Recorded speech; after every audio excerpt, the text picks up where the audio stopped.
Morning students, this is your educated Sakshi और हम यहाँ पे तैयारी कर रहे हैं एमकॉम एंट्रेंस की। जो भी बड़ी यूनिवर्सिटीज आप टारगेट कर रहे हैं, टारगेट आपके साथ हैं और हम इस यूनिवर्सिटी के पेपर को क्रैक करेंगे, एंट्रेंस की फर्स्ट मेरिट लिस्ट पे निकालेंगे इस प्रिपरेशन के साथ। इसका पहला वीडियो आपके सामने अपलोड हो गया होगा अभी तक चैनल पे, जिसमें मैंने शुरू के 50 सवाल लगवाए हैं। अब हम लगाने जा रहे हैं बाकी के 50 सवाल, सो together that makes it 100। Okay, so with that being said, चलिए स्टार्ट करते हैं हम आज का सेशन। क्वेश्चन नंबर 51 क्या कह रहा है आपसे, ध्यान दीजिए। क्वेश्चन नंबर 51 या 51वां सवाल आपसे कह रहा है कि goods identified and agreed upon at the time of contract of sale is made. मतलब जब बिक्री का अनुबंध, जब बिक्री का कॉन्ट्रैक्ट बनाया जा रहा था, सवाल सेल्स ऑफ गुड्स एक्ट से है। कह रहा है जब बिक्री का अनुबंध बनाया जा रहा था तब जो गुड्स को देखकर उस अनुबंध को फाइनलाइज किया गया, उस अनुबंध को संचालित किया गया, उसको क्या कहा जाता है? द आंसर इज, तो ऐसे गुड्स को हम कहते हैं निर्दिष्ट या फिर स्पेसिफाइड गुड्स, यानी वो गुड्स जो पहले से तय किए जा चुके हैं कि इन्हीं की खरीद होगी, इन्हीं की बिक्री होगी और हमारे कॉन्ट्रैक्ट का यही पार्ट रहेंगे। जो कॉन्ट्रैक्ट हम एग्जीक्यूट कर रहे हैं उसका यही पार्ट रहने वाला है। ठीक है, आगे बढ़ते हैं हमारे अगले सवाल की तरफ। 52वां क्वेश्चन क्या कह रहा है आपसे? सेल्स ऑफ गुड्स एक्ट के सेक्शन 4 के अनुसार, सेल्स ऑफ गुड्स एक्ट के सेक्शन 4 के अनुसार क्या चीजें आती हैं? किसी भी खरीद और बिक्री की अगर हम बात कर रहे हैं तो हम किसकी बात करें? क्या बेचेंगे, क्या खरीदेंगे? The correct answer is both, A and B. यानी हम यहाँ पे सेल की भी बात करते हैं और हम यहाँ पर अग्रीमेंट टू सेल की भी बात करते हैं।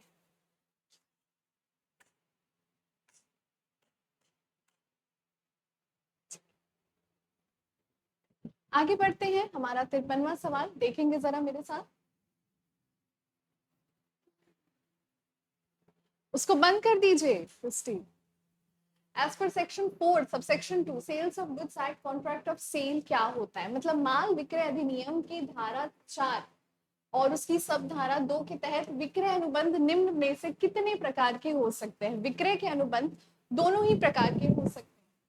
वो एब्सोल्यूट भी हो सकते हैं, मतलब जहां पे गुड्स का निरपेक्ष निर्णय लिया जा चुका है कि इन्हीं गुड्स की खरीद फरोख्त होगी, या फिर वो सशर्त भी हो सकते हैं।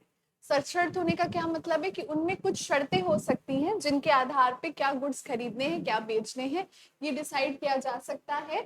इस वजह से दोनों सी, ए और बी दोनों ही आपके आंसर हो जाते हैं। 54वां प्रश्न देखेंगे। There are dash essential requisite of sale, यानी कि किसी भी बिक्री के कितने आवश्यक तत्व होते हैं? कितने आवश्यक तत्व होते हैं? द आंसर इज 5, 5 आवश्यक तत्व होते हैं। ठीक है, आगे बढ़ते हैं 55वें प्रश्न की तरफ। सेक्शन 5 यानी धारा 5 सब धारा 2 के तहत कानून का कौन सा प्रोविजन उस समय काम में आता है जब हम बिक्री का अनुबंध कर रहे होते हैं? यानी कि बिक्री के अनुबंध के कितने प्रकार होते हैं? लिखित में हो सकते हैं, बोल के हो सकते हैं, या आधे लिखित में, आधे हमारे बोल के हो सकते हैं। देखिए ये सारे ही तरीके, जब कानून को कोई दिक्कत क्यों होगी? जब जिन दो पार्टियों के बीच अनुबंध का करार हो रहा है, अगर उनको कोई तकलीफ नहीं है तो कानून को भी कोई तकलीफ नहीं होगी ना। क्यों? कानून कब बीच में आता है? कानून तब बीच में आता है जब दो या दो से ज्यादा लोगों में विवाद की स्थिति उत्पन्न होती है। जब दो लोग किसी चीज को लेके कंफर्टेबल हैं तो फिर वहां कानून के हस्तक्षेप की आवश्यकता नहीं पड़ती। तो अगर उन दो लोगों को ये जितने भी तरीके बताए जा रहे हैं ये तरीके वाजिब लग रहे हैं तो ठीक है, हमें कोई इशू नहीं है उससे।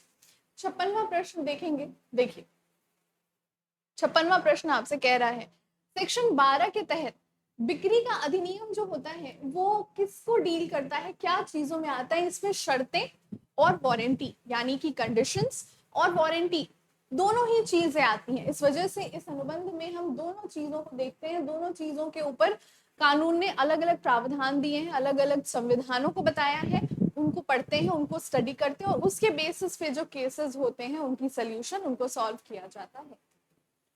57वां प्रश्न कह रहा है बिक्री के अनुबंध में उस माल के संदर्भ में एक शर्त जो उसे विषय से संबंधित करती है, यानी कि एक ऐसा संदर्भ, एक ऐसा रीजन किसी भी गुड्स के लिए जिसमें कॉन्ट्रैक्ट को प्रभावित करने की क्षमता होती है। जैसे मान लीजिए अगर आज आप गए लैपटॉप खरीदने और आपने एक लैपटॉप लिया, दोनों ही लैपटॉप आपके 60-70 हजार के आ रहे हैं, एक में 1 साल की वारंटी है, एक में 2 साल की वारंटी है, तो जाहिर है ये आपके निर्णय पर प्रभाव डालने के लिए एक इनफ वैलिड रीजन है ना। तो यही आपसे कहा जा रहा है, तो यहाँ पे आंसर हो जाता है ये शर्त भी होती है, ये वारंटी भी होती है जो कॉन्ट्रैक्ट के साथ साथ चलती है। हालांकि कॉन्ट्रैक्ट एक्ट में जब हम बात करते हैं तो कॉन्ट्रैक्ट एक्ट में कहीं ना कहीं, अनुबंध अधिनियम में कहीं ना कहीं कंडीशन और वारंटी में एक फासला दिखाया गया है, एक डिफरेंस दिखाया गया है कि कंडीशन के ब्रीच होने पे यानी कंडीशन के टूट जाने पे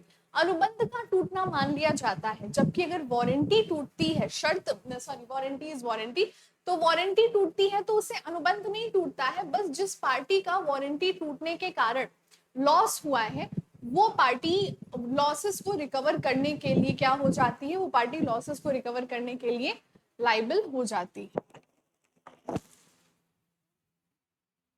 अब बढ़ते हैं हम आगे अपने दूसरे प्रश्न की तरफ, देखेंगे 58वां प्रश्न।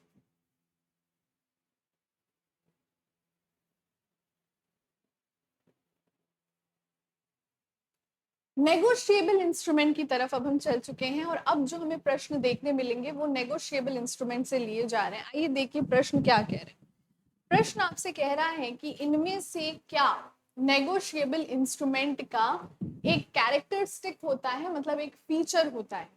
स्वतंत्र रूप से नेगोशिएबल इंस्ट्रूमेंट का हस्तांतरण हो सकता है। हस्तांतरण यानी कि वो फ्रीली ट्रांसफरेबल होते हैं। अगर आज मेरे पास कोई चेक है, वो चेक मैं किसी को दे सकती हूँ, किसी और के पास कोई चेक है, वो चेक उसको दे सकते हैं। और नेगोशिएबल इंस्ट्रूमेंट हम अगर उसको कह ही रहे हैं तो इसका अर्थ ही क्या है, नेगोशिएट होने की टेंडेंसी है, मतलब वो नेगोशिएट किए जा सकते हैं एक व्यक्ति से दूसरा व्यक्ति, दूसरे व्यक्ति से तीसरे व्यक्ति, और जिस व्यक्ति के पास रहेगा वो व्यक्ति उसमें जितनी रकम लिखी है, जितनी रकम देय है वो हासिल कर सकता है। ठीक है, उसके बाद title of the holder must be good, मतलब कि जिस व्यक्ति के पास, जो धारक है, वो किसी भी तरह से फ्रॉड, मिसरिप्रेजेंटेशन का शिकार ना हो, मतलब धारक अगर होल्डर इन ड्यू कोर्स है यानी गुड फेथ में है, बोनाफाइड है, तब ऐसे केसेस में इंस्ट्रूमेंट में जितने भी पहले से फ्रॉड, पहले से जो भी धोखाधड़ी, स्कैम एग्जिस्ट कर रहे थे वो खत्म मान लिए जाते हैं। और जो ड्रॉर है, ड्रॉर यानी कि जिस व्यक्ति के नाम पे इंस्ट्रूमेंट है, मतलब जो पैसा देने के लिए दायित्व जिसका बन रहा है, वो भी किसी भी तरह के डिफेक्ट से मुक्त होना चाहिए। तो the answer is all of the above. ठीक है, ये सारे ही हमारे सही आंसर के तहत आते हैं। ठीक है, चलिए आगे बढ़ते हैं दूसरे प्रश्न की तरफ। नेगोशिएबल इंस्ट्रूमेंट 1882, जरा ध्यान दीजिएगा, यहाँ पे थोड़ी सी मिस्टेक हमें लग रही है। नेगोशिएबल इंस्ट्रूमेंट 1881 में आया था, 1881 में आया था, ना कि 1882 में। तो सवाल आपसे ये कह रहा है कि नेगोशिएबल इंस्ट्रूमेंट जो कि 1881 में आया था, उसमें नेगोशिएबल होने का अर्थ क्या है, मतलब ये जो शब्द है ना, परक्राम्य, इसे हिंदी में परक्राम्य कहते हैं। जरूरी है आप हिंदी भी जानिए, क्योंकि कभी कभी क्या होता है, सवाल तो आप इंग्लिश कितनी भी पढ़ो, कभी कभी सवाल ऐसा घुमाता है, जब आप दूसरी भाषा में देखते हैं तो उसका अर्थ समझ में आता है। तो नेगोशिएबल का अर्थ हो रहा है परक्राम्य। तो परक्राम्य शब्द किस संदर्भ में उपयोग किया जा रहा है, किस रेफरेंस में इसको यूटिलाइज किया जा रहा है? द आंसर इज ट्रांसफरेबल, यानी परक्राम्य का मतलब होता है हस्तांतरणीय है। एक व्यक्ति से दूसरा व्यक्ति, दूसरा व्यक्ति से तीसरा व्यक्ति, अलग अलग व्यक्तियों में उनकी ट्रांसफरेबिलिटी की जा सकती है। ठीक है, अगला प्रश्न देखेंगे। एक नेगोशिएबल इंस्ट्रूमेंट यानी परक्राम्य लिखत, ये एक शब्द है, कह रहा है इनमें से किन फीचर्स को लिए हुए हैं। लिखित दस्तावेज है जो अपने मूल्य को एक व्यक्ति से दूसरे व्यक्ति पर हस्तांतरित करता है। और सुपुर्दगी यानी कि डिलीवरी, ये इंस्ट्रूमेंट डिलीवरेबल होता है। और ये इंस्ट्रूमेंट जिसके पास है उसके पास धन को प्राप्त करने का अधिकार होता है। ये सारे ही सही हैं। यहाँ पे ये ए बी हो गया, ए बी सही है, सी डी है। तो डी वाला जो आंसर है आपका कि ये सारे ही नेगोशिएबल इंस्ट्रूमेंट के पार्ट होते हैं। आप यदि ध्यान से देखें तो हम जितने भी प्रश्नों को करे हैं अब तक, जो लॉ से प्रश्न उठाए हैं, जो हमने बिजनेस एंड अलाइड लॉज के नियम कानून, कॉन्ट्रैक्ट एक्ट हमने देखा, सेल्स ऑफ गुड्स एक्ट देखा, और अब हम किस पे आ चुके हैं, नेगोशिएबल पे। चलिए अगला शब्द, सॉरी अगला क्वेश्चन, इनमें से क्या परक्राम में लिखत नहीं है? कानून ने साफ साफ कहा है कि एक प्रॉमिसरी नोट या वचन पत्र, एक बिल ऑफ एक्सचेंज या विनिमय पत्र और बैंक का चेक, ये तीन, केवल यही तीन नेगोशिएबल इंस्ट्रूमेंट के तहत हमारे भारत में माने जाते हैं। तो क्या नहीं है इनमें से? Currency note. करेंसी नोट यानी कि पैसा, पैसा तो खुद पैसा है ना, पैसा तो खुद पैसा है, तो पैसे का आदान प्रदान कहाँ से हो सकता है? ट्रांजैक्शंस तो पैसा लेने पैसा देने के लिए किए जा रहे हैं, तो उनका आदान प्रदान यहाँ संभव नहीं है। ठीक है, इस वजह से क्या नेगोशिएबल इंस्ट्रूमेंट नहीं है? The answer is currency note negotiable instrument नहीं होता है। ठीक है, 62वां प्रश्न आपकी स्क्रीन पर देखिएगा। 62वां प्रश्न आपसे कह रहा है, नेगोशिएबल इंस्ट्रूमेंट की तहत विनिमय पत्र या बिल ऑफ एक्सचेंज को कौन सी धारा के अंतर्गत बताया गया है, डिफाइन किया गया है? द आंसर इज धारा 5, सेक्शन 5 के तहत, सेक्शन 5 के तहत बिल ऑफ एक्सचेंज की डेफिनेशन दी गई है। ठीक है, मुझे उम्मीद है आपको अभी तक सारी चीजें समझ में आ रही होंगी। हम मेनली कानून के एस्पेक्ट को लेकर चल रहे हैं, बिजनेस एंड अलाइड लॉज के एस्पेक्ट को लेकर चल रहे हैं। आपको समझ के चलना है कि कॉन्ट्रैक्ट, सेल्स ऑफ गुड्स और नेगोशिएबल एक बहुत इंपॉर्टेंट स्ट्रक्चर, एक बहुत ही इंपॉर्टेंट स्ट्रक्चर आपके क्वेश्चन पेपर का कंस्ट्रक्ट करेंगे। मतलब ये तीन एक्ट में से जितने सवाल मैं लगवा सकती हूँ और जितने आप अगर खुद भी लगा सकते हैं, तो ये आपके लिए एग्जाम में एक बहुत ही हाईलाइटिंग पॉइंट हो जाएगा। हो सकता है ये तीन कानून की वजह से आपका एंट्रेंस क्लियर हो जाए, तो इनको जरा गंभीरता से लीजिए। अगला प्रश्न आपसे कह रहा है कि परक्राम में लिखित या नेगोशिएबल इंस्ट्रूमेंट के तहत चेक की परिभाषा किस सेक्शन में, किस धारा में दी गई है? द आंसर इज चेक की परिभाषा आपको सेक्शन 6 में दी गई है। देखा आपने कितने स्टाइल से सर्कल इधर से इधर, सेक्शन 6 में दी गई है। सेक्शन 6 के तहत चेक की परिभाषा आपको दी जाती है। आगे बढ़ते हैं हम। 64वां प्रश्न क्या कह रहा है हमसे, ध्यान से देखिएगा। कह रहा है नेगोशिएबल इंस्ट्रूमेंट एक्ट की तहत नेगोशिएबल इंस्ट्रूमेंट जो कि ट्रांसफरेबल होता है एक पार्टी से दूसरी पार्टी के लिए सुपुर्दगी यानी डिलीवरी के थ्रू, एंडोर्समेंट के थ्रू, ये किस सेक्शन में बताया गया है कि सुपुर्दगी भी एक तरह का नेगोशिएबिलिटी का एक्ट माना जाएगा? द आंसर इज, ये हमें सेक्शन 13 के तहत, सेक्शन 13 के तहत बताया गया है। ठीक है, आगे बढ़ते हैं दूसरे प्रश्न की तरफ। इनमें से क्या नेगोशिएबल इंस्ट्रूमेंट कानूनी रूप से नेगोशिएबल इंस्ट्रूमेंट नहीं बताया गया है? तो मैंने अभी अभी आपसे कहा कि हमारे कानून में promissory note, cheque, bill of exchange के अलावा कुछ भी हम नेगोशिएबल इंस्ट्रूमेंट के तहत नहीं मानते हैं। तो यानी कि यहाँ पे ये जो बैंकर्स नोट लिखा है, ऐसे कोई भी शब्द का जिक्र नेगोशिएबल इंस्ट्रूमेंट के संदर्भ में नहीं प्रयुक्त किया गया है, तो ये नहीं है। आगे बढ़ते हैं। 66वां प्रश्न, सवाल आपसे कह रहा है इनमें से कौन सा कस्टम द्वारा परक्राम में लिखित के रूप में परिभाषित किया गया है? मतलब which of the following is defined as negotiable instrument by custom trade practices? कानून यहाँ पे नेगोशिएबल का नहीं कह रहा है, नेगोशिएबल इंस्ट्रूमेंट्स की बात जरूर की जा रही है, बट नेगोशिएबल का ये कानून हमारे को कहाँ से संदर्भ ले रहा है? ये संदर्भ ले रहा है कस्टम ट्रेड प्रैक्टिसेस से। तो the correct answer is all of the above, उपरोक्त सभी ट्रेड, कस्टम ट्रेड प्रैक्टिसेस के अनुसार नेगोशिएबल इंस्ट्रूमेंट माने जाते हैं। बढ़ते हैं हमारे 67वें प्रश्न की तरफ। कहा जा रहा है आपसे, क्या कह रहा है प्रश्न आपसे? कह रहा है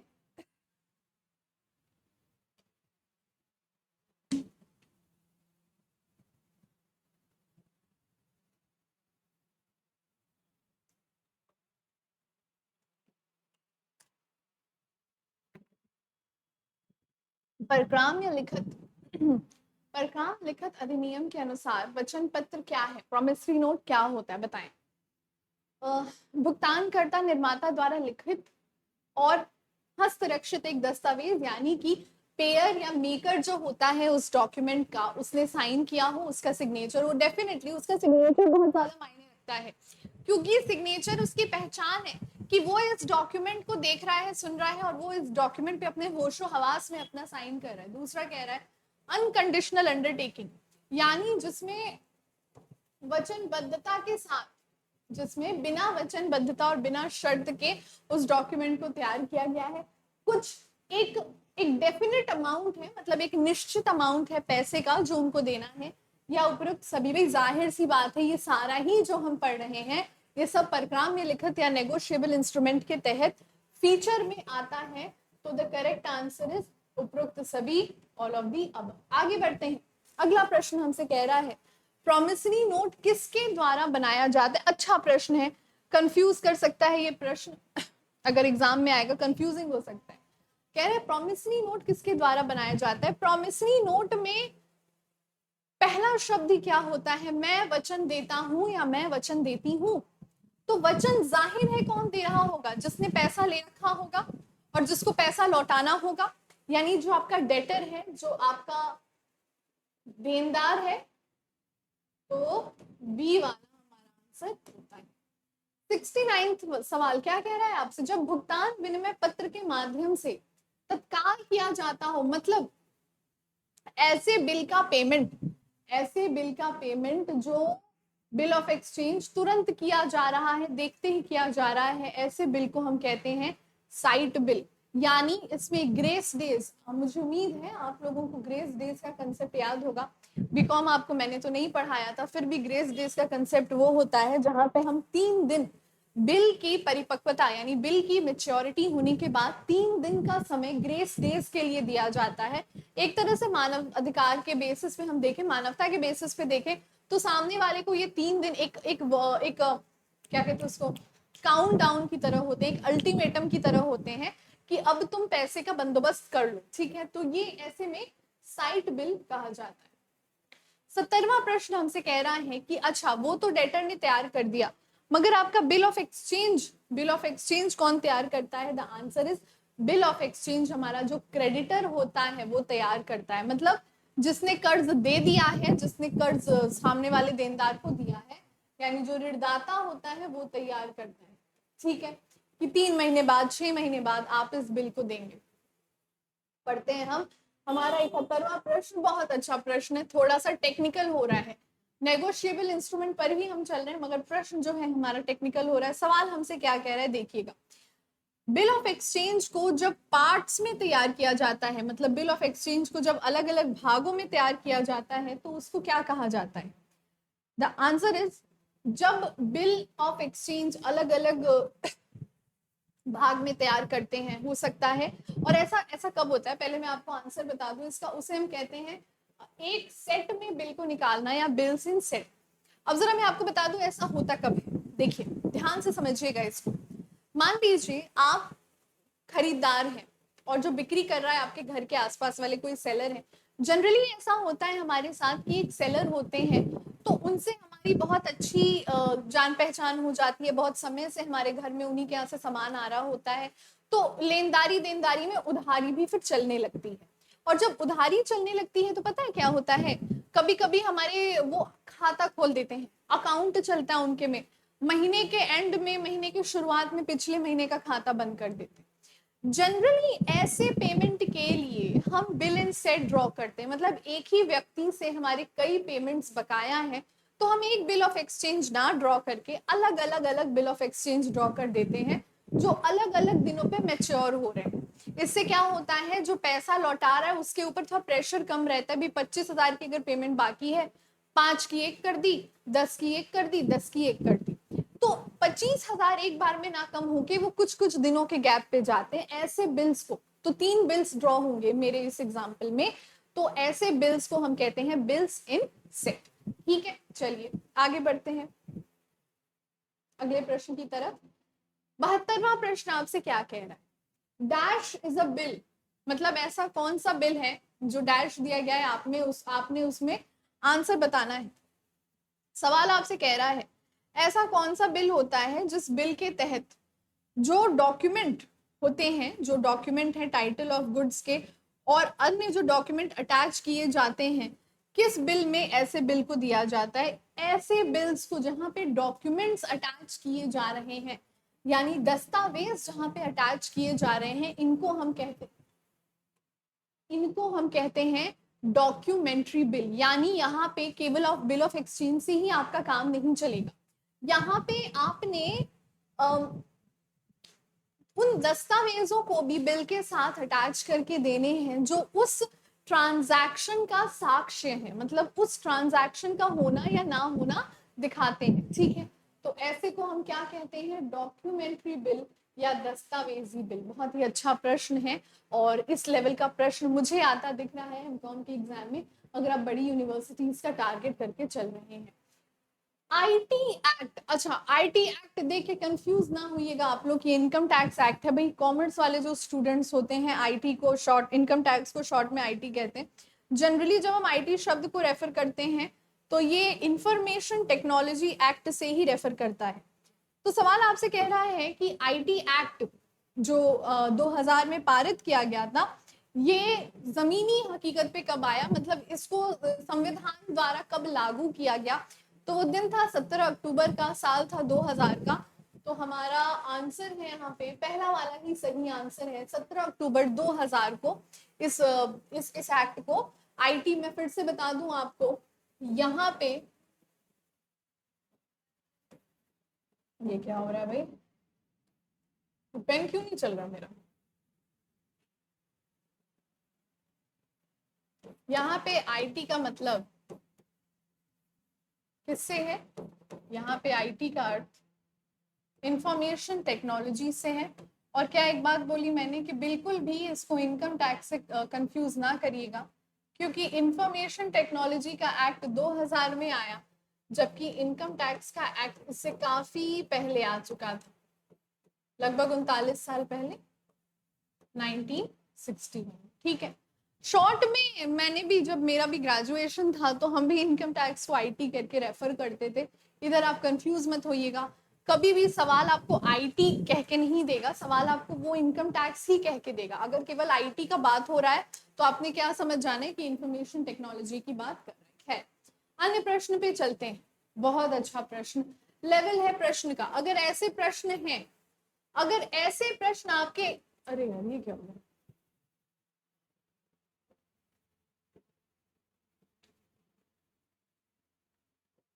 कहाँ थे हम? यही था ना। अगर ऐसे प्रश्न आपके सवाल में, आपके क्वेश्चन पेपर में दिख रहे हैं, दिए जा रहे हैं, तो मान के चलिए कि आपका क्वेश्चन पेपर टफ कहा जाएगा। अनडाउटेडली आपका क्वेश्चन पेपर हम टफ बताएंगे। अच्छा देखिए सवाल आपसे क्या कह रहा है, सवाल आपसे कह रहा है बताइए कि आईटी एक्ट 2000 के तहत, आईटी एक्ट 2000 के तहत कितने शेड्यूल हैं, मतलब उसमें कितनी सूचियां डाली गई हैं? आईटी एक्ट के तहत अगर हम जाते हैं तो आईटी एक्ट में कुल मिला के बहुत कम शेड्यूल्स दिए गए हैं, मगर वो कम शेड्यूल्स ऐसा नहीं कि कम है, उनमें मैटर बहुत ज्यादा दिया गया है। टोटल शेड्यूल आपको 4 देखने मिलते हैं आईटी एक्ट में, आपको टोटल 4 शेड्यूल जो होते हैं वो देखने मिलते हैं। ठीक है, बढ़ते हैं अपने 75वें प्रश्न की तरफ। कहाँ गया 75वां प्रश्न हमारा? मैं साइड हो जाती हूँ ताकि आपको प्रश्न क्लियरली दिखे। मैं क्लियरली दिखूं वो जरूरी नहीं है, प्रश्न दिखना चाहिए। कह रहा है कौन सा ऐसा अधिनियम है भारत में जिस अधिनियम के तहत, जिस अधिनियम के तहत ई गवर्नेंस का कानूनी ढांचा तैयार किया जा रहा है। अच्छा, ई गवर्नेंस का जो कानूनी ढांचा है आपको आजकल बहुत देखने मिल रहा होगा, ई गवर्नेंस। ई गवर्नेंस का मतलब क्या होता है, सबसे पहले ये बताइए। ई गवर्नेंस का अर्थ होता है जब जो सरकार होती है वो अपना काम, सरकार अपना काम जब करती है एआई, इलेक्ट्रॉनिक माध्यम के थ्रू, एआई के थ्रू, जैसे कि महिला पुलिस का जो ये 1090 ही तो नंबर है, ये जो महिला हेल्पलाइन है, वहां पे क्या होता है जब कोई महिला किसी ऐसी समस्या में है जहां पे उसको खतरा महसूस हो रहा है किसी भी प्रकार का, तो वो 1090 पे कॉल करती। अब वो जब 1090 पे कॉल करती है तो उसकी कॉल तुरंत रीडायरेक्ट करती है और उसका लोकेशन शेयर होता है पास के नजदीकी थाने में। और नजदीकी थाने में शेयर होने का मतलब है ज्यादातर महिला पुलिस ऑफिसर्स एक्शन में आती हैं और उस रडार को कैचअप करने। तो हमारे जान पहचान में एक लोग रही जो लखनऊ में ऐसे किसी खतरे में फंस गई थी और वो एक कैब में थी, एक कैब ड्राइवर था जो संदिग्ध था और वो फंस गई थी अपनी बिटिया के साथ। तो उनकी बिटिया ने 1090 पे कॉल किया और विद इन फ्यू मिनट्स उन्होंने बताया, विद इन फ्यू मिनट्स उनके आगे पीछे महिला पुलिस अपनी स्कूटी और बाइक्स के साथ आ गई और उस ड्राइवर को रोका और इन लोगों को छुड़वाया। ये कैसे काम करता है? ये काम करता है इलेक्ट्रॉनिक मीडिया के थ्रू, लोकेशन शेयरिंग के थ्रू। आप कितनी जल्दी कोरेस्पॉन्ड कर पाते हैं उसके थ्रू। ये चीज जो 4 शेड्यूल आईटी एक्ट में बताई गई उसी आईटी एक्ट के तहत, उसी आईटी अधिनियम के तहत दी जाती है। तो यहाँ पे हमारा सही ऑप्शन है ऑप्शन नंबर सी। 25 सवाल लगा चुके हैं, 25 सवाल की दौड़ और है। आइए देखें। अब आप देखिए कानून बदल चुका है। पहले हमने कॉन्ट्रैक्ट एक्ट लगाया, फिर हमने सेल्स ऑफ गुड्स एक्ट लगाया, फिर हमने लगाया नेगोशिएबल, और अब हमें कहाँ ले चला है हमारा कानून, हमारा सेक्शन, हमारा एमकॉम का एंट्रेंस आईटी एक्ट के पास। और आईटी एक्ट के तहत हम चीजों को पढ़ रहे हैं। देखिए अगला जो प्रश्न है आपसे वो कह रहा है आईटी एक्ट के कानूनी मान्यता कौन सी धारा के तहत आती है? आईटी एक्ट की कानूनी मान्यता कौन से धारा के तहत आती है? द करेक्ट आंसर इज धारा 4 के तहत आती है। धारा 4 में इस बात को लिखा गया है, धारा 4 में इस बात को बताया गया है कि हमारा जो आईटी एक्ट है उसमें लीगल रिकॉग्निशन होना जरूरी है। मतलब यदि कानूनी कोई भी कार्यवाही ऑनलाइन मोड में की जा रही है तो ऑनलाइन मोड में उस कार्यवाही को करने के लिए, ऑनलाइन मोड में उस काम को करने के लिए उनके पास, ऑनलाइन मोड में उस काम को करने के लिए उनके पास प्रॉपर डॉक्यूमेंट्स होने चाहिए। मतलब ऐसा नहीं है कि कोई हैक वैक कर ले। हैकिंग के उस डर से बचाने के लिए भी साइबर लॉ लाए जाते हैं और हैकिंग संभव ना हो इसलिए भी आईटी एक्ट का बहुत सशक्त होना जरूरी होता है। 77वां प्रश्न आपसे कह रहा है आईटी एक्ट 2000 के क्या क्या कंपोनेंट्स हैं, क्या क्या इनमें से दिए गए तत्व हैं? The answer is IT act के तहत हम डिजिटल हस्ताक्षरों की कानूनी मान्यता को भी देखते हैं, हम प्रमाणित प्राधिकरणों के विनिमय को और डिजिटल सर्टिफिकेट्स, डिजिटल प्रमाण पत्रों का भी जांच करते हैं कि वो कितने वैलिड हैं, कितने इनवैलिड हैं। तो यहाँ पे उपरोक्त सभी आपके सही आंसर बन जाते हैं। बढ़ते हैं हम 78वें प्रश्न की तरफ। देखेंगे इनमें से कौन सा सेक्शन, प्रश्न आपके सामने है, मैं साइड हो चुकी हूं ताकि आपको प्रश्न क्लियर दिखे। इनमें से कौन सा सेक्शन यानी कि कौन सा अधिनियम है जो डिजिटल सिग्नेचर से डील करता है? मतलब आईटी एक्ट का ही जिक्र हो रहा है यहाँ पे और सवाल आपसे कह रहा है डिजिटल सिग्नेचर से कौन सा एक्ट डील करता है? द आंसर इज हमारा डिजिटल। अच्छा, डिजिटल सिग्नेचर क्या होता है? जैसे हर व्यक्ति का एक सिग्नेचर होता है। जैसे मान लीजिए आपका साइन है, मान लीजिए आपका नाम है टोनी स्टार्क, ठीक है, तो लेट से ये आपका साइन है, आपका ये साइन हो गया टोनी स्टार्क। अब अगर आप टोनी स्टार को, ये आपका साइन है, तो ये यूनिक सिग्नेचर होगा, ठीक है। अगर दूसरा व्यक्ति है टोनी स्टार्क नाम का, यार ये क्या खुल जा रहा है बार, यदि दूसरा व्यक्ति है टोनी स्टार्क नाम का तो हो सकता है उसका साइन ये हो, ठीक है। मतलब दो नाम के एक व्यक्तियों का होना संभव है मगर दो तरह के एक सिग्नेचर का होना संभव नहीं है। ठीक इसी तरह डिजिटल सिग्नेचर का कंसेप्ट होता है और डिजिटल सिग्नेचर का जो कंसेप्ट होता है ये सेक्शन 5 धारा 5 के तहत कवर किया जाता है। धारा 5 में बताया जाता है कि हर व्यक्ति का जो डिजिटल सिग्नेचर होता है वो किस प्रकार यूनिक होता है, किस प्रकार अलग होता है, ठीक है। बढ़ते हैं हम हमारे अगले प्रश्न की तरफ। अगला प्रश्न हमारा कह रहा है, क्या कह रहा है देखेंगे जरा। अगला प्रश्न हमसे कह रहा है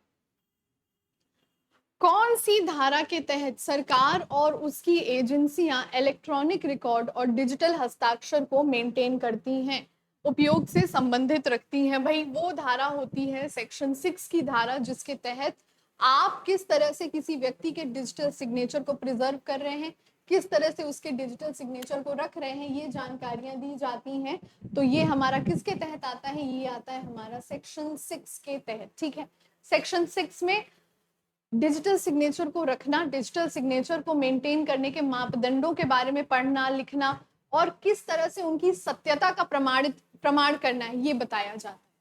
बढ़ते हैं हमारे 80वें प्रश्न की तरफ। प्रश्न आपसे क्या कह रहा है, प्रश्न आपसे कह रहा है आईटी एक्ट 2000 को, आईटी एक्ट 2000 को हम जब लाए थे आईटी अमेंडमेंट एक्ट में, तो ये फॉर्म में कब आया, मतलब ये जमीनी हकीकत पर काम करना कब शुरू किया। 27 अक्टूबर 2008 का वो दिन था जब आईटी एक्ट जमीनी हकीकत पर काम करना शुरू किया था। बढ़ते हैं हमारे 81वें प्रश्न की तरफ। 20 सवाल और हैं और इन 20 सवाल के खत्म होने के बाद आपके 100 सवाल तैयार हो जाएंगे। 81वां प्रश्न क्या कह रहा है आपसे, ध्यान दीजिएगा। आईटी एक्ट 2000 की अमेंडमेंट की गई थी, ठीक है। ये जो अमेंडमेंट की गई थी, इनमें जितने अमेंडमेंट्स किए गए थे उन अमेंडमेंट्स के तहत किन किन सेक्शंस को कवर किया गया था। Indian Penal Code 1860, Reserve Bank of India 1934 और भारतीय साक्ष्य अधिनियम 1872 और बैंकर बुक साक्ष्य अधिनियम 1891। इन तीनों की ही पढ़ाई, इन तीनों की ही अमेंडमेंट की गई थी, यानी कि ऑल ऑफ द अबव बन जाता है आपका करेक्ट आंसर। आगे बढ़ते हैं अगले प्रश्न की तरफ। 82वां प्रश्न क्या कह रहा है आपसे, इनमें से क्या आईटी एक्ट 2000 के तहत अमेंड नहीं किया गया था। इनमें से क्या 2000 के तहत नहीं अमेंड किया गया था। पिछले प्रश्न को ही अगर आप ध्यान में रखें, पिछले प्रश्न में हमने ए सी डी तीनों को पढ़ा है, मगर कहीं से भी बीएसएनएल के बीएसएनएल के इंफॉर्मेशन टेक्नोलॉजी पॉलिसी का डिस्कशन नहीं हुआ कि बीएसएनएल की आईटी नीति किस तरह से बात करती है। तो यहाँ पे हमारा करेक्ट आंसर बन जाता है बी वाला। ठीक है, आगे बढ़ते हैं। 83वां प्रश्न क्या कह रहा है आपसे, controller of certifying authority work under, यानी कि प्रमाणन प्राधिकरण नियंत्रक किसके अधीन काम करते हैं। बहुत ही बढ़िया प्रश्न। ऐसे प्रश्न, फिर से मैं कह रही हूं, अगर ऐसे प्रश्न आपको एग्जाम में देखने को मिलेंगे तो ये कहा जाएगा कि एमकॉम का पेपर टफ बनाया गया था। ऐसे क्वेश्चन टफ की कैटेगरी में आते हैं। जो सर्टिफाइंग अथॉरिटीज काम करती हैं वो किसके गाइडलाइंस के तहत काम करती हैं। प्रश्न आपसे ये कह रहा है, ये ministry of communication and IT के गाइडलाइन के तहत, यानी संचार एवं आईटी मंत्रालय के गाइडलाइन के तहत काम करती है। ठीक है, आगे बढ़ते हैं। हमारा 84वां प्रश्न क्या कह रहा है, इंडिया का कौन सा एक्ट है। अच्छा प्रश्न है, अच्छा प्रश्न है। फिर से कह रही हूँ, ये प्रश्न आएगा कंफ्यूज करके जाएगा आपको। क्यों कंफ्यूज करके जाएगा, क्योंकि जरा गौर फरमाइए, ऑप्शन नंबर बी और ऑप्शन नंबर डी अच्छे से कंफ्यूज करेगा ये सवाल। कभी कभी सवाल देखने में बहुत आसान लग रहा है, कहीं बिल्कुल लग रहा है कि भाई कहीं से ए और सी तो आंसर हो ही नहीं सकता है, मगर बी और डी में बहुत तगड़ा वाला कंफ्यूजन होने वाला है। तो ध्यान से समझिएगा इसको। अमेंडमेंट एक्ट का जिक्र कई जगहों पे, एक छोटा सा इंसाइट दे रही हूँ आपको, अमेंडमेंट एक्ट का जिक्र कई जगहों पे नहीं किया गया है। बीकॉम की पढ़ाई की अगर हम बात करें, जिन भी स्कूलों में साइबर लॉ रहा है, आप लोगों का माइनर पेपर रहा है, शायद कई स्कूलों में इसकी पढ़ाई नहीं होती थी। साइबर लॉ के पेपर के तहत आईटी एक्ट पढ़ाया जाता है और उसके अंदर आईटी के अमेंडेड एक्ट के अधिनियम का बहुत कम जिक्र किया गया है। इस वजह से ये चीज जाहिर होती है कि आईटी अमेंडेड एक्ट के सवालों का आना ना के बराबर है। संभावनाएं हैं मगर ना के बराबर है। संभावनाएं ज्यादा कहां से पूछे जाने की है, आईटी एक्ट से पूछे जाने की है। और इसी वजह से हमारा, अगर इस लॉजिक को भी हम लगाते चलें कि जो मैंने आपसे कल कहा कि एमकॉम बीकॉम के ही सारे सिलेबस का समावेश है, तो यहाँ पे आईटी एक्ट 2000 हमारा सही आंसर हो जाता है। ठीक है, आगे बढ़ते हैं अगले प्रश्न की तरफ। वापस से आईटी एक्ट का ही सवाल है, देखिएगा सवाल आपसे क्या कह रहा है। सवाल आपसे कह रहा है कि भाई ये बताओ, आईटी एक्ट कंट्रोलर और सर्टिफाइंग अथॉरिटीज से डील करता है, कंट्रोलर और सर्टिफाइंग अथॉरिटीज से डील करता है। किस सेक्शन के तहत ये डील करता है, कौन सा सेक्शन है जो कंट्रोलर और सर्टिफाइंग अथॉरिटी के बारे में बात करता है। सेक्शन 17, सेक्शन 17 जो है वो डील करता है controller of certifying exam authorities के तहत आगे बढ़ते हैं 86वां प्रश्न। क्या कह रहा है आपसे? आईटी एक्ट 2000, बहुत ही बढ़िया। आईटी एक्ट 2000 सवाल में लेवल दिख रहा है। आईटी एक्ट 2000 के कौन से सेक्शन के तहत यदि किसी व्यक्ति के कंप्यूटर रिसोर्सेज का नकल किया जाता है, यदि किसी व्यक्ति के कंप्यूटर रिसोर्सेज का नकल किया जाता है तो कौन से सेक्शन के तहत इसमें सजा का प्रावधान है? अगर कोई व्यक्ति किसी व्यक्ति के कंप्यूटर रिसोर्सेज की चोरी करता है तो कौन से सेक्शन के तहत उसको सजा दी जाएगी? 66वें का डी जो धारा होता है, धारा 66 का डी वाली जो सब धारा होती है, उसके तहत यहाँ पर सेक्शन के तहत हमारे कंप्यूटर के जो डिटेल्स हैं, अगर कोई चुराता है, उनकी नकल करता है तो उसकी प्रेजेंटेशन की जाएगी। 85वां प्रश्न, 85वां कब लगा दिया भाई? हमने लगवा दिया तो लगवा दिया, चलिए अच्छा अच्छी, हाँ ठीक है। 87वां प्रश्न कह रहा है जो पनिशमेंट आईटी एक्ट 2000 में 3 साल की जेल या 3 साल की जेल के अलावा या 3 साल की जेल अथवा, दो चीजें लिखी गई हैं, 5 लाख का जुर्माना पहले कन्विक्शन पे और दूसरे कन्विक्शन पे 5 साल की जेल अथवा, और दोनों ही हो सकते हैं, 10 लाख रुपए का जुर्माना। ये किस सेक्शन की तहत इतनी सख्त सजा का जिक्र आपसे किया गया है?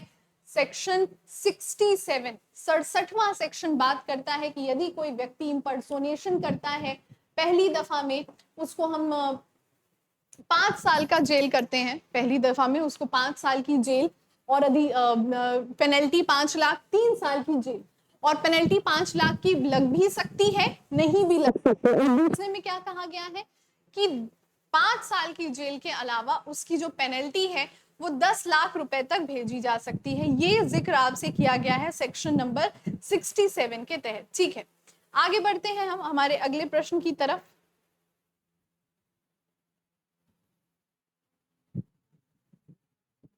ठीक, आगे प्रश्न 88वां प्रश्न, इनमें से आईटी एक्ट की कंप्यूटर सिस्टम को हैक करना, अनएथिकल हैकिंग का बात किया जा रहा है आपसे। प्रश्न आपसे कह रहा है कंप्यूटर सिस्टम को हैक करने के लिए जहां पे संविधान में पेनल्टी, यानी कि पेनल्टी को फाइन कहते हैं, दंड लिखा गया है यहाँ पे। मुझे लगता है कि पेनल्टी जनरली मॉनेटरी तरह के फॉर्म को दिखाता है।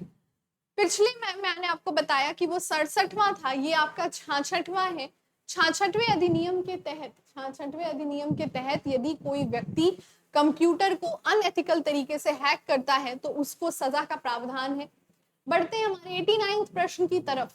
कंप्यूटर को हैक करने की सजा क्या है? कंप्यूटर को हैक करने की सजा भाई 3 साल की सजा और 10 लाख का जुर्माना, 3 साल की सजा और 5, देखिए अगर यहाँ पे 5 साल लिखा होता तो अभी जो हमने कुछ देर पहले प्रश्न लगाया था ये ऑप्शन सही हो जाता। 3 साल की जेल के साथ कॉम्बिनेशन 5 लाख रुपए का है, इस वजह से हमारा ये, अरे भैया शेयर मार्केट खुल गया है, तो सी वाला जो ऑप्शन है हमारा वो सही हो जाता है। ठीक है, आगे बढ़ते हैं दूसरे प्रश्न की तरफ। 90, चलिए 10 सवाल और बचे हैं। आईटी एक्ट का, इनकम टैक्स एक्ट का कौन सा सेक्शन होता है? इनकम टैक्स एक्ट का कौन सा सेक्शन होता है जो साइबर टेररिज्म, यानी कि कंप्यूटर द्वारा आतंकवाद के प्रभाव को, आतंकवाद की जड़ों को देश में फैलाना, देश में आतंकवाद को कंप्यूटर के माध्यम से फैलाना, क्योंकि आज हर छोटे बच्चे के हाथ में भी टेक्नोलॉजी है और आतंकवाद अगर हम गलत तरह से प्रभावित कर रहे हैं टेक्नोलॉजी को तो इसका इस्तेमाल किया जा सकता है। ये 66वें के एफ सेक्शन के तहत इसकी डिस्कशन की गई है। ठीक है, 10 सवाल और है, 10 सवाल के बाद हमारा ये टारगेट पूरा हो जाएगा और टारगेट तो आपके साथ है ही। आपके आईटी एक्ट में सुप्रीम कोर्ट में, ध्यान से समझिएगा, आपके आईटी एक्ट में सुप्रीम कोर्ट के कौन सी सेक्शन इनवैलिडेट की गई है? मतलब कुछ दिनों तक ये सेक्शन काम किया था, कुछ दिनों तक ये सेक्शन प्रभावित था, अब ये सेक्शन प्रभावशाली नहीं रहा है। आपने बताना है वो कौन सा सेक्शन है जो ऑनरेबल सुप्रीम कोर्ट के द्वारा निष्क्रिय कर दिया गया है। तो आंसर इस 66वें का ए सबसेक्शन है, वो सुप्रीम कोर्ट के द्वारा निष्क्रिय किया गया है। दूसरी बात, इसी पिछले प्रश्न को लेके, अच्छा पिछला प्रश्न और ये वाला प्रश्न अगर साथ में आ जाए तो कर लेंगे आप बड़े आराम से, क्योंकि पिछले प्रश्न में ये पूछा है कि कौन सा धारा को निष्क्रिय किया गया, और अब पूछ रहा है कि 66A को कब निष्क्रिय किया गया था। 66A को हमने मार्च 2015 में, मार्च 2015 में 24 मार्च 2015 में निष्क्रिय कर दिया था। तो भाई हमारा आंसर है 24 मार्च 2015। अब ये प्रश्न मैंने जैसा कि बोला, आईटी एक्ट प्राइवेसी और सिक्योरिटी दोनों की गारंटी देता है, और यहाँ पे वापस से एक बहुत ही टफ क्वेश्चन है, और मुझे अब ऐसा लग रहा है कि भाई हम तो पूरी तरह से साइबर लॉ की पढ़ाई कर रहे हैं। बहुत ही अच्छा प्रश्न आपसे क्या कह रहा है कि किसी व्यक्ति के व्यक्तिगत अंगों की फोटो या वीडियो को सर्कुलेट करना, ये एक्ट के कौन से सेक्शन के तहत एक बहुत ही गंभीर अपराध माना जाता है? The correct answer is section, किस सेक्शन के तहत इसमें कौन सी सजा का प्रावधान है? 3 साल की जेल, 2 लाख रुपए पेनल्टी, अथवा भी हो सकता है एवं भी हो सकता है, यानी कि दोनों चीजें भी लग सकती हैं, एक चीज भी लग सकती है, क्योंकि ये मानवता के रूप से अगर देखा जाए तो बहुत ही घिनौनी हरकतों में विकृत मानसिकता का संदेश दे रहा है। 94वां प्रश्न हमारे बोर्ड पे देखेंगे, आइडेंटिटी थेफ्ट। आइडेंटिटी थेफ्ट आज का सबसे बड़ा क्राइम हो चुका है, और सबसे बड़ा क्राइम नहीं, मैं कहूंगी सबसे ज्यादा प्रेवलेंट हो चुका है। प्रेवलेंट मतलब यहाँ पे हमारे देश में आइडेंटिटी थेफ्ट के आधार पर जितने भी अन्य देशों के जो लोग गलत रास्ते से घुसते हैं वो इसी के थ्रू घुस जा रहे हैं। सेक्शन आपसे कहता है आइडेंटिटी थेफ्ट में क्या होता है। आइडेंटिटी थेफ्ट में जनरली कोई जो व्यक्ति होता है वो आपकी पहचान चुरा लेगा। पहचान का मतलब आपके आधार, आपके पैन के डिटेल से आपके बारे में जानकारी इकट्ठा करके आपके नाम से ट्रांजैक्शंस कर सकता है, और इन ट्रांजैक्शंस को देश की सिक्योरिटी के अहित में इस्तेमाल कर सकता है। और नाम किसका जा रहा है? आपका। इसमें 3 साल की जेल और 1 लाख रुपए की पेनल्टी का प्रावधान है। आगे बढ़ते हैं। 95वां प्रश्न क्या कह रहा है? किसी व्यक्ति के कंप्यूटर सोर्स कोड को डिस्ट्रॉय करना। किसी व्यक्ति के कंप्यूटर सोर्स कोड को डिस्ट्रॉय करने का पेनल्टी क्या होता है? मतलब यदि आप कंप्यूटर सोर्स कोड को डिस्ट्रॉय कर रहे हैं तो उसके तहत पेनल्टी क्या होती है? भाई यहाँ पे जो हमारी पेनल्टी होती है वो व्यक्ति को 3 साल की जेल, 2 लाख रुपए का जुर्माना, या फिर दोनों, 3 साल की जेल या 2 रुपए का 2 लाख, सॉरी 2 रुपए का नहीं, 2 लाख रुपए का जुर्माना, दोनों ही भरना पड़ सकता है। आगे बढ़ते हैं हमारे 96वें प्रश्न की तरफ। 96वां प्रश्न आपसे कह रहा है आईटी एक्ट की कौन सी धारा है जो साइबर पोर्नोग्राफी पे अप्लाई की जाती है, यानी कि गलत तरह के वीडियोस को संचालित करना। ये कौन से सेक्शंस यहाँ पे अप्लाई होते हैं? सेक्शन 67, सेक्शन 67, 67A और B के तहत ऐसे किसी भी कंटेंट को प्रमोट करना, ऐसे किसी भी कंटेंट को पब्लिक में संचालित करने के तहत इसमें सजाएं दी जाती हैं। अगला प्रश्न 97वां प्रश्न कह रहा है कि चाइल्ड पोर्नोग्राफी से कौन से सेक्शंस डील करते हैं, यानी किसी मासूम बच्चे के जीवन के साथ अगर कोई खिलवाड़ कर रहा है तो कौन से सेक्शन के तहत उसको कड़ी से कड़ी सजा दी जाए, वो सेक्शन होता है सेक्शन 67BE। 67BE के तहत 98वां प्रश्न आपसे कह रहा है कि यदि किसी व्यक्ति के कंप्यूटर सिस्टम या फिर अनऑथराइज्ड एक्सेस जिसमें उसके डेटा को डाउनलोड करना, उसके सिस्टम को वायरस से इन्फेक्ट करने के जितने भी तरीके होते हैं, मैक्सिमम पेनल्टी कितनी होती है? 1 करोड़ की मैक्सिमम पेनल्टी होती है इसके तहत। 99वां प्रश्न आपसे कह रहा है जीवन भर का जेल, मतलब जीवन काल की सजा। आप जब तक जीवित हैं आप जेल में रहेंगे। ऐसा जब साइबर टेररिज्म होता है, जो कि 66 के सेक्शन F में मैंने आपको अभी अभी थोड़ी देर बताया, इसमें आपका जीवन भर वो व्यक्ति जेल में रहेगा जो आतंकवाद को ऑनलाइन के माध्यम से बांट रहा था। और अंतिम प्रश्न हमारे इस क्वेश्चन आयर सीरीज का, आईटी एक्ट में साइबर क्रेडिट कार्ड फ्रॉड से कौन सी धाराएं डील करती हैं? द आंसर इज 66C और 66D क्रेडिट कार्ड के फ्रॉड से डील करती हैं। इसी के साथ मैंने आपको करवा दिए 100 प्रश्न, एमकॉम के लिए 100 प्रश्न बीकॉम के उन मेन लॉ से उठाए थे जो हर स्टूडेंट के हर कॉलेज में चले होंगे। साइबर लॉ भी अंतिम में मैंने कवर करवा दिया क्योंकि माइनर था और मुझे जानकारी है कि बहुत से कॉलेजेस में माइनर को उतनी इंपॉर्टेंस नहीं देखते हैं, मगर एमकॉम आपको इंपॉर्टेंस देगा। तो इसी के साथ खत्म होता है हमारा आज का क्वेश्चन आयर। मिलेंगे हम हमारे अगले वीडियो में, तब तक अपना बहुत ज़्यादा ध्यान रखिए और पढ़ते रहिए। डाउनलोड करिएगा ज़रूर हमारा ऐप, और इससे भी ज़्यादा कंटेंट उधर आपको मिलेगा। So this is your educator Sakshi, और मिलते हैं हम हमारे अगले वीडियो।